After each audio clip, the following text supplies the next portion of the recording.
What's up guys, Miss Baze here, back with another Star Wars Galaxy of Heroes commentary video, and this one is long overdue. Last year, right before Christmas, EA divvied out Cassian Andor and Jyn Erso to the mobile game changers to make reviews, and I was swamped over the holidays and couldn't make them, so here it is. I'll talk more about that in a little bit. Cassian Andor. Honestly, I like him better than Jyn. His speed was average, he wasn't a superstar, but he had some other abilities that gave him turn meters. So his speed was not really that big of an issue. His potency mattered a lot, and you could get that up pretty good. So his potency was usable. He didn't get resisted too much in my experience, but otherwise, Cassian was a heck of a lot of fun to play. His basic attack is 2 steps ahead, deals physical damage to a target enemy with 85% chance to inflict buff immunity for 2 turns. I love buff immunity, it's one of my favorite debuffs in the game, aside from Shock. Shock Grenade is his special ability here. It inflicts ability block, defense down, healing immunity, offense down, and speed down, yes, 1 each on random enemies for 2 turns. If the primary target is Empire, expose them for 2 turns. If K2SO is present, he is called to assist, also applying offense down. Then gain 20% turn meter for each debuffed enemy. That is awesome. I love that ability. We will talk more about that in a little bit. His other special ability is Crippling Shot. Deals special damage to a target enemy. For each debuff present on other enemies, inflict that debuff on the target for 1 turn. All other debuffs on all other enemies get translated over to the target of this attack. This attack is awesome. It'll put stun, daze, shock, anything onto another target as long as those debuffs exist on other targets in the enemy squad. His unique ability, Groundwork. At the start of each encounter, all rebel allies gain protection up for 3 turns. All rebel attackers gain defense up for 3 turns. All rebel support gain potency up for 3 turns, and all rebel tanks gain tenacity up for 3 turns. If K2SO is present, he gains all 3 buffs. That's pretty awesome. I like his unique, and the fact that it's a unique and not a leader ability is even better, because that means you can have Cassian and K2 if you really want them on any kind of rebel squad. You don't have to have Jyn as your leader or Cassian as your leader to gain the benefits of that unique. It's pretty awesome. At the time that I recorded this gameplay, you could have obtained Cassian's shards from the tournament that he was in. However, it's obviously long since passed. But in keeping with EACG's promise to release characters on a cadence, you can obtain Cassian Andor's shards in the Squad Arena store. Thank God. Because if they pulled a Baze with Cassian's shards, I would revolt. I was not happy about where they placed Baze's shards, but at least they gave us Cassian in a relatively easy to obtain location. A much better location than tournaments.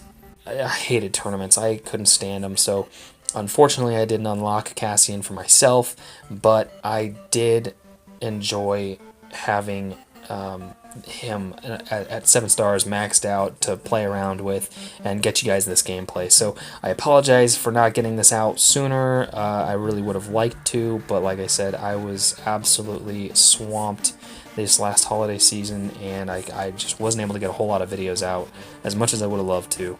So better late than never, I hear. And so here's my video for him. Now, the nice thing about Cassian is that he is not a character that you have to have him running under Rebels. You can run Cassian in a whole lot of squads because he throws debuffs out like nobody's business. So if you have characters or teams with Geno Zoon's Spy or Boba Fett or Darth Vader, Cassian Andor can work extremely well on those squads. TIE Fighter Pilot who gains bonus damage for each debuffed enemy. Cassian Andor is one of those kind of jack-of-all-trade rebels who fits into a large number of squads, whereas Jyn, in my opinion, really she kind of shined on Rebel squads, and really she shined the most when she was leading those Rebel squads. Now, granted, you could build other squads where Jin was built into, maybe a Phase 1 squad for the Rancor, but in my opinion, there were, I don't know. I liked Jin a lot, but the character of the two that I missed the most probably is Cassian. I had a lot of fun playing Cassian. I mean, you see all the debuffs that he's throwing around, moving around, sharing amongst the other characters. Like he just put stun on Yoda with his special ability, pulled it off of Daka, put it on Yoda. Now, what you are seeing is a lot of expose showing up at the end of his turn. Really, the end of any turn that a debuff is applied, and that's part of Jin Erso's leader ability. So don't interpret that as part of Cassian's abilities. It's not. That is definitely a Jin leader trait.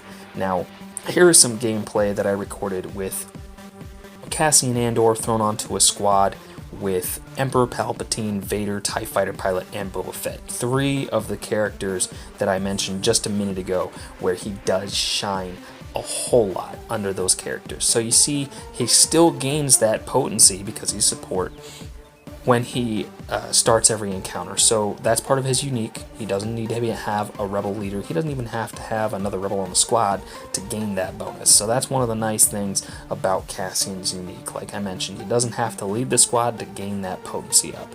It's just part of who he is. So for the first round, pretty much, first couple turns, he's gonna get that extra potency, and he's gonna land or have a much better chance of landing his attacks, his debuffs. And talking about that special ability, Shock Grenade, it is awesome. So if there are less than 4 characters alive on the enemy squad, it will apply all 4 of those core debuffs without discrimination. It won't just say, oh, we'll apply the first 2 and then not apply the other 2 because there aren't 4 characters. No, it'll apply all 4 characters divvied up between however many characters there are on the enemy squad. It's pretty awesome. So if you're using it on the Rancor, he's going to apply or attempt to apply all 4 of those debuffs on the Rancor because the Rancor is by himself. So he's got to try and apply all 4 debuffs, and it's going to all end up going on to the Rancor. So basically, Cassian Andor is one of those characters that I think is the most versatile, aside from maybe Baze Malbus, when it comes to the Rogue One characters that they recently released farmable in-game. Is he my number 1 target? Yes, absolutely, hands down. He is the first priority for me as it pertains to the Rogue One characters. My very first Rogue One character will be, well, aside from the fact that I got K2SO, but I play an Android, sorry. But of the ones that they just released free to play, I will be getting Cassian Andor. I will probably definitely take him up to 7 stars. I will probably try and gear him up. However, I am working on Kylo Ren right now, so he'll probably take a back seat to a few other characters, but Cassian is awesome. He will definitely fit in with I'd say almost all of the squads that I run. I could probably squeeze Cassian in somewhere. And even if he's not like part of my arena core squad, he's just a lot of fun. I mean, the ability to, I've got a stun on this character, and I've got a buff immunity on that character, and I've got a daze on that character, and I've got a dot on that and an expose on that guy, but I want them all on that guy. Oh, Cassian can do that for you. I really like Cassian. I think he's probably one of the most versatile. I know I'm beating the dead horse. The horse is over there in a bloody pulp. But Cassian's awesome. Like I said earlier, between Jin and Cassian, I liked Cassian better because I like Sith. I mean, there's a reason I gave my first 3 Zetas to Vader, Maul, and Sidious. I mean, I like Sith. I like playing with the dark side.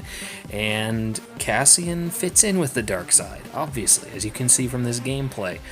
Cassian fits. He is just one of those guys, which I guess kind of fits in with his character. I mean, if you think about it, he was a rebel spy. He was a deep undercover agent. He was that guy who could blend in and fit in anywhere. So I guess they kind of did a good job of fitting, Cassian's character type into his in-game character, from lack of a better explanation. So I thought it was pretty cool. I like Cassian a lot. If you are looking for a good, rounded out Rogue One character to target now that we can farm those guys, I would highly recommend Cassian. If you're running a Boba Fett squad, like I said, if you're running a Boba Fett squad, I mean, look at that right there. 2 characters left. He threw out his shot grenade.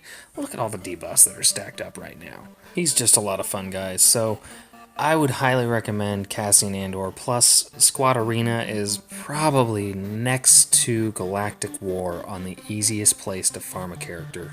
You're guaranteed, if you can place in the top 200 in Squad Arena, you can get 10 shards a day, which is awesome. If you haven't seen my last video, I'm finally getting back to my roster review videos, and Darth Vader was my latest. Click the video on screen to be taken to that one. As always, guys, thanks for watching. Like, favorite, subscribe. Check me out on Facebook. Follow me on Twitter. And I will catch you all next time.